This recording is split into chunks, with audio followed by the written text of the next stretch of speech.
Le fossoyeur de film maintenant? Sérieux? Quoi? S'il y en a bien un, je me suis dit qui... Jamais de la vie j'imaginerais des trucs bizarres.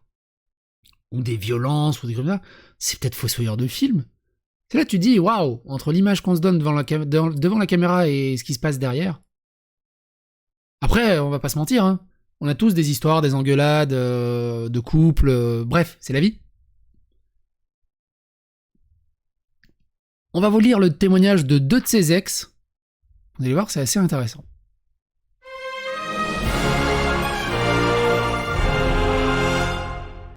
Le 21 février 2020, ex-prof désabusé dit « Genre mon ex qui a commencé à détruire le frigo et à frapper le canapé à côté de ma tête pendant que j'étais en crise d'angoisse, puis a commencé à m'imiter et à me traiter de fragile. Jamais il a levé la main sur moi, ça n'empêche pas qu'il était extrêmement abusif.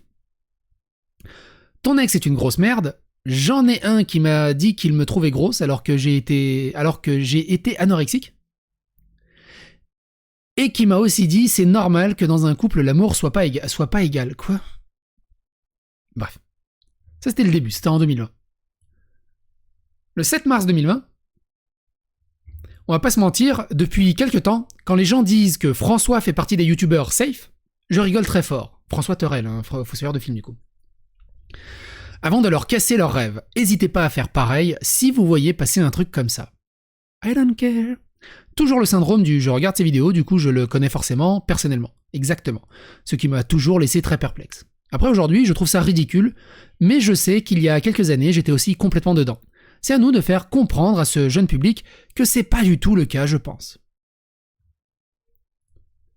Le 12 avril 2020, elle répond à quelqu'un qui disait « Un de mes ex faisait des collections, il avait des dossiers de nudes de gens avec qui il avait relationné.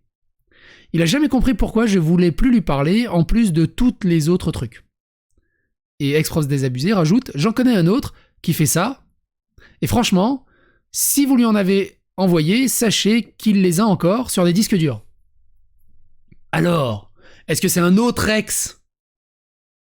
Ou est-ce que c'est fossoyeur? Elle précise pas. Ça me fait penser à quelqu'un, je vais unfollow par précaution, car sans déconner, c'est sale. DM. Bonjour, est-ce possible de savoir? J'avais capté que mon ex quasi comme le tien, malheureusement, mais alors là, c'est clairement les mêmes. J'ai même plus les mots, c'est répugnant. Oula. Un petit retour sur mon thread parlant des violences. Ah oui, ça c'était à 22h. On va voir ça après. On va l'ouvrir pour après. Ici. Bon. Quelques anecdotes pour définir un peu la relation abusive dans laquelle j'étais. C'était entre 2015 et 2019, j'avais 20 ans. Donc en 2015, elle avait 20 ans. Il en avait 32. Trigger warning divers et variés. C'est décousu, mais j'ai essayé 5 fois d'écrire ce thread, et c'est toujours le bordel. Déjà, je ne compte pas le nombre de fois où il défonçait les murs pour n'importe quelle raison. La porte s'est fermée trop fort, boum. Trop de vaisselle, boum. Plus de batterie sur la caméra, boum. Un téléphone avec sa main, boum. Et moi rien, un téléphone avec sa main, avec sa maman, pardon. Tu t'énerves parce que t'es au téléphone avec ta maman? Et moi j'ai obligé de m'arrêter là-dessus, c'est toujours pareil, c'est l'image de Fossoyeur, avec toutes les vidéos monstrueuses qu'il a fait, les voyages qu'il a entrepris, le stress des tournages qu'il a fait. Comment il peut être stressé parce qu'il y a trop de vaisselle, parce qu'il téléphone avec sa maman, ou parce que la porte s'est fermée trop fort? T'imagines? Il se passe quoi s'il y a une dinguerie pendant un tournage? Et des problématiques pendant les tournages, on en rencontre plein. C'est pour ça que tu dis, quand même. Et surtout, bah, forcément, au travers moi, t'as tes biais, au travers du prisme que t'as de Fossoyeur qui est toujours posé, calme, dans la zététique, où il explique pendant 15 pavés pourquoi l'autre il fait du clair-obscur et pourquoi là l'angle il est à 84 degrés,2 et il te prend la tête parce qu'il y a une petite maison rouge en haut de la colline. Pourquoi il fait pas tout cet effort quand il y a trop de vaisselle ou quand il parle avec sa maman ou quand la porte s'est fermée trop fort au bout d'un moment? C'est cette dissension en fait entre devant la caméra et derrière la caméra qui me qui me trigger. C'était les murs, mais c'était aussi la chaise de bureau qu'il a défoncée 3 minutes avant notre train parce qu'il était frustré. C'était aussi le frigo parce que je pleurais sur le canapé après qu'il m'ait menti et que j'ai été hyper blessé. Ensuite, il y avait les hurlements, tout le temps, pour tout. La connexion fait bugger notre Skype. C'était parti pour 25 minutes de hurlements suivis de 2 jours de traitement du silence. Oui, parce que quand il ne hurlait pas, il me ghostait. Pas de nouvelles pendant des jours entiers. Quand j'avais l'outrecuidance d'en demander, après 3 jours sans réponse, c'était le drama absolu. C'était une dispute monumentale. C'était un « Viens sur Skype maintenant, sinon je deviens fou !» C'était des dramas, tout le temps. Le pire était celui où il m'a hurlé dessus pendant 25 minutes parce que je lui avais demandé de ne pas coucher avec une meuf. Mais t'étais pas avec lui ? Qu'il accueillait pendant que j'étais au chevet de ma tante pour ses derniers instants. Spoiler, il a couché avec. Mais t'étais pas avec lui ? Ou il se promenait aussi en caravane ?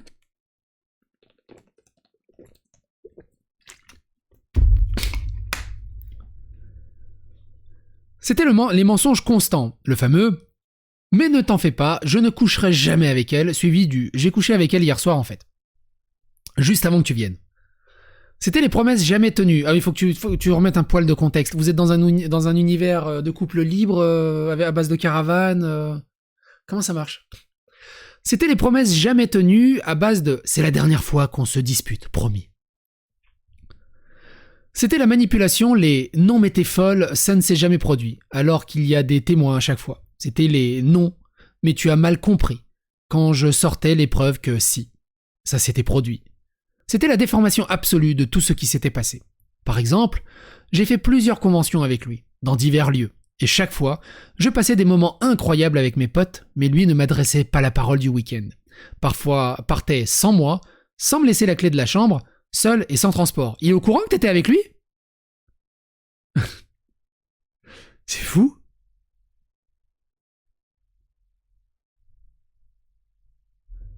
Du coup, évidemment, je flippais. Je savais pas forcément comment rentrer ni où dormir, mais ça, balèque, c'était l'excuse parfaite pour dire « Alors, t'as flirté avec qui pendant la nuit ?»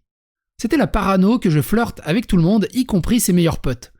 Mais du coup, pourquoi lui il était parano que toi tu flirtes ? Mais toi t'avais pas le droit mais lui il flirte... quoi ? Le monde des influenceurs, il y a un truc bizarre quand même. Il y a vraiment un truc bizarre. Plusieurs fois, il a pété un câble parce que je flirtais ouvertement avec eux sur Twitter. Évidemment, quand j'ai demandé où il voyait ça, il ne donnait pas d'exemple, mais me disait juste de relire et de comprendre par moi-même. J'ai les screens de ça.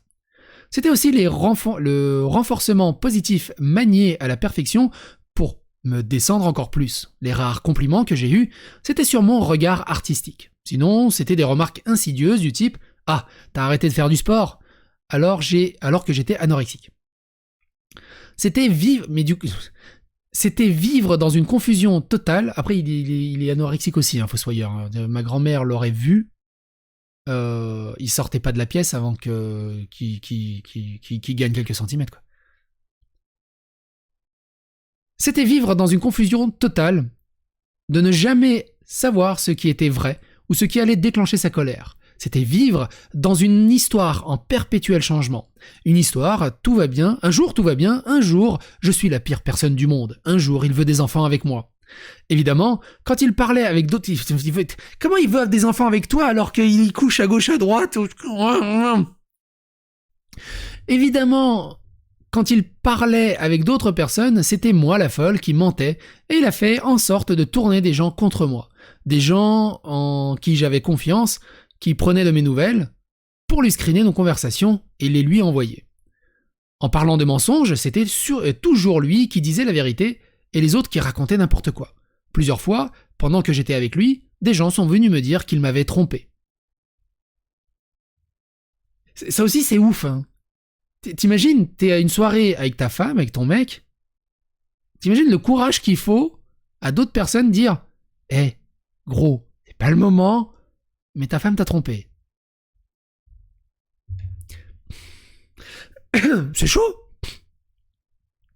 Excuse-moi, j'étais parti faire à manger, on est sur quel sujet ? Fossoyeur de film. Plusieurs fois, pendant que j'étais avec lui, des gens sont venus me dire qu'ils m'avaient trompé. Je l'ai confronté souvent, mais c'était toujours des mensonges. Au bout d'un moment, j'ai laissé tomber. Je ne le confrontais plus sur quoi que ce soit. Je faisais en sorte que tout soit parfait pour ne jamais déclencher ses colères. Et ça ne marchait évidemment pas. Je me faisais hurler dessus toutes les semaines. Pour rien. L'élément déclencheur qui fait que je suis parti, physiquement, c'est qu'en rentrant de soirée, il a commencé à hurler. J'étais épuisé, j'avais bu, j'étais en PLS sur le canapé, littéralement. Je pleurais et je me protégeais parce que, inconsciemment, je le sentais venir. Je sentais venir dans sa colère qu'il allait casser quelque chose, il a donc cassé le frigo, mais ça ne lui a pas suffi. Il faut y aller pour casser un frigo, mine de rien. C'est pas une histoire que je suis pas musclé ou quoi que ce soit, mais un frigo quand même. Enfin, quand même. Non? C'est résistant un frigo. Il m'a ensuite hurlé dessus, imitant ma crise d'angoisse, me traitant de folle, puis il a mis plusieurs coups de poing juste à côté de ma tête. L'intimidation physique, les hurlements, les crises, les objets brisés plus ou moins proches de moi, les traitements du silence, les commentaires insidieux, tout ça faisait que je vivais dans une peur constante. Le fossoyeur, c'est pas un petit gabarit, c'est un cure-dent. Enfin, un cure-dent avec des biceps un peu plus gros, mais c'est un cure-dent. Alors, je rigole pas par rapport à la situation, elle est horrible la situation. 3615 My Life, je l'ai rencontré à une convention il y a longtemps, genre 6 ou 7 ans, même peut-être plus. Une convention rétro gaming, il passait par là, et il y avait des influenceurs, il y avait le rire jaune et tout ça. Et moi j'étais dans le coin rétro gaming, je jouais à Mega Man X et Street Fighter, et du coup, il fait, je peux jouer? On peut se faire un duel? Je fais, si tu veux. Ah, Fossoyeur, ça va? T'as un niveau? Il fait, ouais, j'ai un niveau, ça va. On joue. Il avait un niveau, ça va. Bon, tout ça pour dire, c'est un cure-dent. C'est un cure-dent. C'est vraiment un cure-dent. C'est un cure-dent.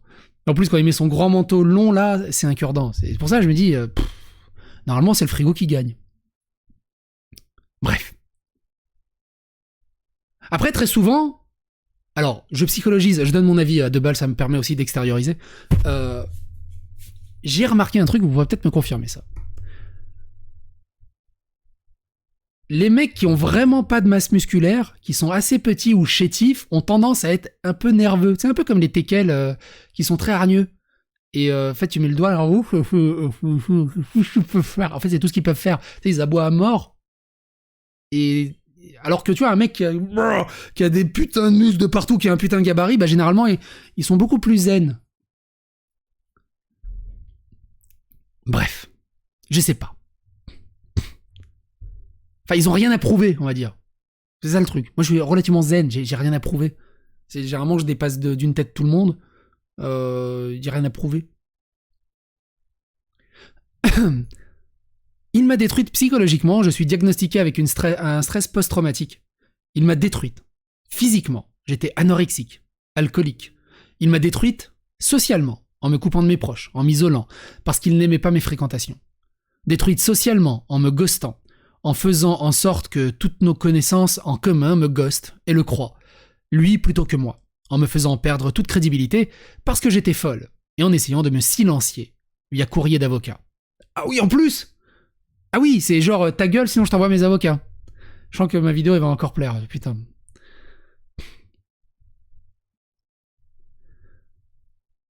J'ai sûrement oublié 1000 choses parce que c'était constant pendant 4 ans.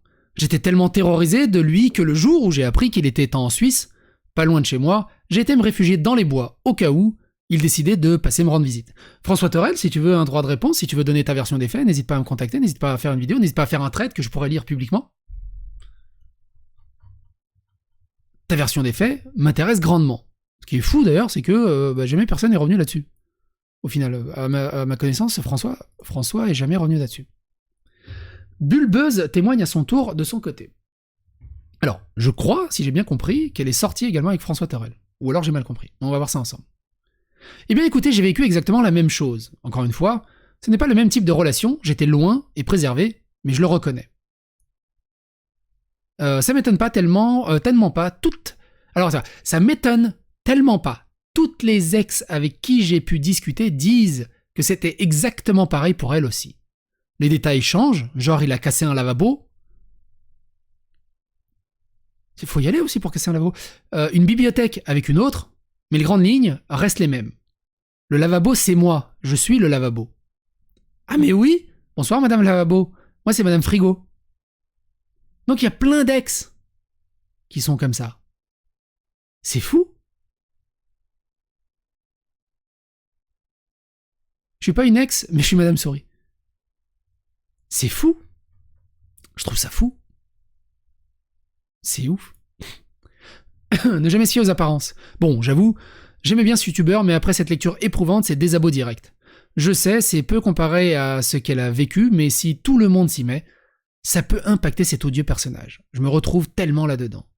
J'ai vécu la même avec des violences physiques, le niveau de toxicité du mec, d'un mec comme ça.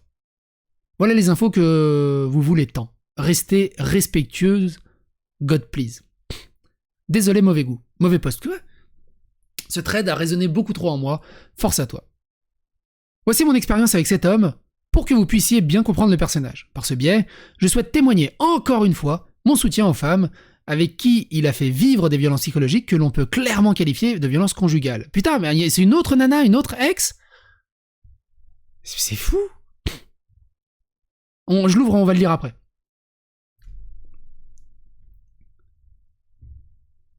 Regardez juste à quoi ressemblent les commentaires masqués, ça dégoûte juste, toujours ça défend les gars toxiques, ça redirige la faute sur la femme, ça simplifie le problème pour trouver des fausses solutions, ça fait le nice guy, ça normalise les comportements, c'est horrible. N'hésitez surtout pas à voir les réponses masquées pour avoir des grosses envies de buter des gens. On va aller voir aussi les réponses masquées. Eh ben dis donc. Sont les réponses masquées ? Elles sont là. Les réponses masquées. C'est toujours la même question sur ce genre de situation. Pourquoi être resté aussi longtemps ? Pendant ce temps, tu as dû mettre un râteau à un bon gars de ton âge qui t'aurait apporté 1000 fois mieux. Oh, l'incel. Soyez rationnel et sachez surtout que ce que vous ne voulez pas, je comprendrai jamais comment on peut s'enfermer dans ce genre de relation. C'est compliqué, ce genre de relation. Tu peux pas te mettre à la place. Ça, il faut arrêter au bout d'un moment. Vous ne pouvez pas vous mettre à la place de ces nanas qui sont dans ce genre de relation. C'est très compliqué. Tu sais, tu regardes, même J.K. Rowling a vécu des violences conjugales. L'emprise, tout simplement. Mais c'est très compliqué. C'est extrêmement compliqué d'en sortir. Je pense qu'on a tous des exemples à gauche à droite, ou que ce soit de la famille, des tantes, des nièces, des cousins, des cousines, dans tous les sens. Un pervers narcissique plus qu'un connard, rien de nouveau, vous n'êtes pas la première, c'est ça, tous les jours, mais malheureusement, c'est le jeu des relations, les gars, comme ça, il y en a. Quand il y a un problème sur l'âge, il y aura problème sur tout. Je suis désolé, mais tu l'as voulu aussi dans cette relation. Éduquez vos enfants à s'aimer suffisamment pour dégager ce genre de connard, connasse, car clairement, c'est la carence affective qui vous pousse à rester avec des gens qui ne vous aiment pas. Pourquoi vous sortez toujours avec des connards ? Ça, c'est la grosse question. Moi, je suis loin d'être un psy là-dessus. Et du coup, c'est quoi son témoignage à elle ? Putain, mais il y a combien d'ex ? Alors. Ce que je vais vous raconter au sujet de cet homme se base sur mes souvenirs, ainsi que sur quelques bribes de conversations écrites que j'ai eues avec lui et que j'ai relues récemment. Mon témoignage vaut ce qu'il vaut. Je souhaite simplement entériner l'expérience de ses ex-compagnes qui ont véritablement vécu un enfer avec lui. L'un de mes débuts sur YouTube, en 2014, c'est qui ? Alice Ariana, je connais pas. Elle est encore sur YouTube ? Créatrice, ex-vidéaste, elle est plus sur YouTube, d'accord. Mon Imaginarium, Luciole de 30 heures, ok. Bah du coup, je sais pas qui c'est. J'imagine une vulgarisatrice cinéma. L'une de mes vidéos... lors de mes débuts sur YouTube en 2014... J'ai été rapidement en contact avec lui, j'aimais beaucoup ses vidéos, tant sur le fond que dans la forme, et nos discussions tournaient autour de l'audiovisuel en général. Les fois où nous ne parlions ni de cinéma ni de nos vidéos respectives, nos conversations se terminaient inévitablement par un coup de colère ou des reproches de sa part. Parce que je n'avais pas utilisé le bon mot, parce que je lui avais parlé de la personne dont il n'avait pas envie d'entendre parler, parce que je m'excusais en pensant être fautif de son aigreur, parce que même pour un rien. Non mais ça va au bout d'un moment, pète un câble parce qu'il a pas utilisé le bon mot. Sa vie, c'est le Scrabble, au mec. 2014 fut une année assez difficile à gérer dans ma vie privée. Mon thread de décembre 2021 racontant mon histoire avec un autre vidéaste, et lorsque je souhaite me confier à lui sur des choses parfois gravissimes, je ressortais de nos échanges encore plus déprimés, souvent en pleurs, parfois en pleine crise d'angoisse. À ce moment-là, pour moi, j'étais 100% en tort, car c'est ce qu'il me répétait sans cesse. Tu es putain de maladroite, Anna. On ne va plus communiquer par écrit. Je vais recommencer à m'énerver. Putain, ce genre de discussion avec toi me fout à cran. Ce sont des véritables citations de certaines de nos conversations. Mais il sort avec des gamins ou il sort avec des femmes? Comment il les traite? Pourquoi il les infantilise autant? Et à chaque fois, je revenais vers lui et il m'excusait platement, sûr d'être fautive, ce qui le mettait encore plus en rogne. Un des rares avantages, et pourquoi j'aime autant ma femme, et moi je suis très souvent, quasiment sorti qu'avec des nanas à fort caractère, c'est qu'elle me rentre dedans. Je la fais chier. Des fois on s'engueule, hein, c'est comme tous les couples, on s'engueule. Hein, surtout quand t'as deux gamins, t'as la fatigue et tout le bazar. Ça arrive de s'engueuler. C'est normal. Quelque part. Mais il n'y a pas d'ascendant sur l'un ou l'autre. Des fois, elle m'en fait voir des vertes et des pas mûres, des fois, je lui en fais voir des vertes et des pas mûres, mais il y a un répondant. Il y a un répondant. Et il faut un répondant.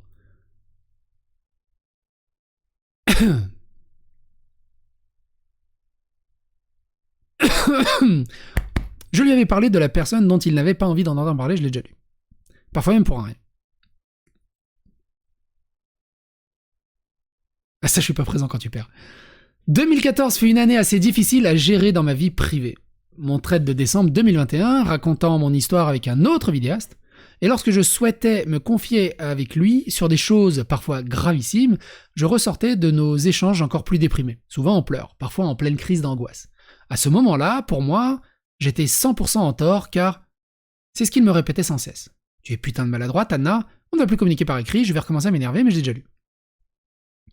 J'ai souvenir d'une conversation Skype qui s'était terminée par lui cassant sa souris suite à un coup de sang. Mais putain, il faut jamais qu'il joue à League of Legends.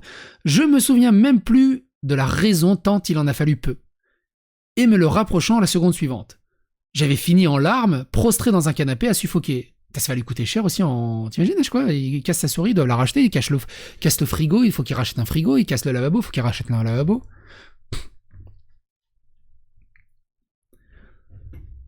Prostré dans le canapé à suffoquer. Je n'avais malheureusement pas le recul nécessaire pour m'apercevoir de ce qu'il se passait. Alors oui, par la suite j'ai accepté de travailler avec lui pour une vidéo sur la science-fiction. Je suis apparu à ses côtés dans d'autres vidéos. Tant que je n'avais pas pris la mesure de ses comportements nocifs, j'ai accepté tout ça. Par résignation peut-être, parce qu'il n'était pas le pire de mes connaissances.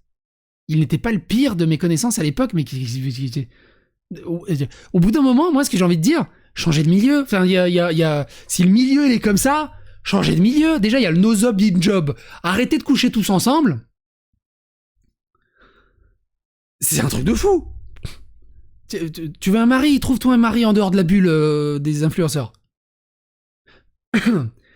Et en décrivant ces tristes et banales réalités, je m'aperçois de l'effroi qui se cache derrière. Alors c'est toujours pareil, hein, comme je dis, c'est extrêmement facile de faire l'inspecteur des travaux finis. Quand t'es sur le moment, c'est plus compliqué. Et finalement, le recul qui m'avait si cruellement manqué, il m'a été accordé. Il s'est montré salvateur. Pour tout vous avouer, mon esprit avait même occulté ces moments peu jouissifs jusqu'à ce qu'on me mette en contact avec 2 de ses ex-partenaires en 2020. Nous avons longuement discuté, elle et moi, et il y avait tant à dire. Car à ce moment précis, tous les malaises ressentis, toutes les larmes versées et toutes les crises d'angoisse expérimentées me sont revenues. Je me suis tout repris dans la gueule. Cerise sur le gâteau. J'ai témoigné publiquement mon soutien sous le post Twitter d'une des ex qui parlait de lui sans le nommer, et devinez qui s'est magiquement souvenu de mon anniversaire moins d'1 semaine plus tard, alors qu'il ne m'avait pas adressé la parole depuis près de 4 ans. Question rhétorique, vous avez toutes et tous bien compris de qui il s'agissait de cet homme.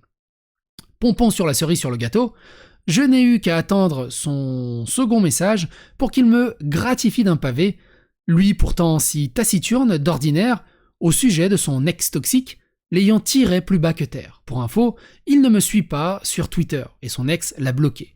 Donc, à moins de la stalker avec un autre compte en privé, il n'aurait jamais dû savoir que je lui avais apporté mon soutien. Je vous assure que le sentiment que l'on ressent lorsqu'une personne tente de vous prendre pour une dinde, à ce point, est très avilissant et très désagréable. Aujourd'hui, c'est à moi d'être en colère. En colère qu'il soit parvenu à mettre dans un tel état à l'époque, alors que nous étions que de simples connaissances. En colère qu'il tente le fameux coup de l'ex hystérique pour dédouaner ses mauvais comportements aujourd'hui. En colère qu'il est manifestement tenté de me prendre encore pour une poire, comme s'ils avaient une quelconque ascendance sur moi. Ce n'est pas parce qu'il fait un super taf de vidéaste et qu'il paraît sympa qu'il ne peut pas avoir de comportement extrêmement nocif et violent dans sa vie privée. Il faut bien comprendre que ce que vous voyez à travers votre océan, votre écran, ce sont des moments de vie minutieusement préparés, imaginés, écrits, mis en scène, tournés, montés et mis en ligne. Ces derniers constituent son image publique et aujourd'hui il faut accepter de voir au-delà de cet écran de fumée en écoutant les témoignages des femmes qui partagent et ont partagé sa vie. Les femmes qui connaissent l'homme de tous les jours et qui relatent les mêmes comportements toxiques, les mêmes réactions agressives, les mêmes manipulations dégueulasses. Courage et soutien inconditionnel à celles qui témoignent ou témoigneront anonymement ou à visage découvert. Vous êtes d'une force incroyable et vous méritez le meilleur. Merci de m'avoir lu. Je m'attendais pas à lire 3 témoignages, bordel de nouilles. C'est un truc de fou. C'est un truc de fou. C'est un truc de fou. Moi, j'aimerais bien une vraie communication publique de Fossoyeur là-dessus. C'est pas possible, il peut pas rester en mode là, y a rien, là, ils sont tous hystériques, là. Au moins qu'ils débunkent leurs témoignages. Mais pas laisser ça comme ça. C'est triste. C'est horrible. Bref. Je comprends la détresse de ces personnes, mais est-ce qu'elles ont agi niveau justice? Car le problème de déballage médiatique, c'est que même les victimes ne sont pas gagnantes vu la toxicité des gens. Bah, le truc, c'est ça, elles ont pas... Alors, comme on voit, elles n'ont pas fait d'action en justice. Est-ce que ça mérite vraiment une action en justice de tout ça? Il y a ça aussi. Parce qu'au final, ça reste des engueulades de couple. Il n'y a pas eu de violence physique. Il y a eu de la violence morale, on est d'accord? Mais c'est des couples qui se sont très mal passés.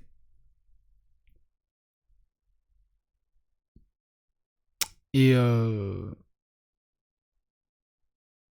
c'est compliqué. À la base, tout ça ne nous regarde pas. C'est des histoires privées. Tout ça ne nous regarde pas à la base. Mais bon. À bientôt pour d'autres aventures qui, j'espère, seront plus joyeuses.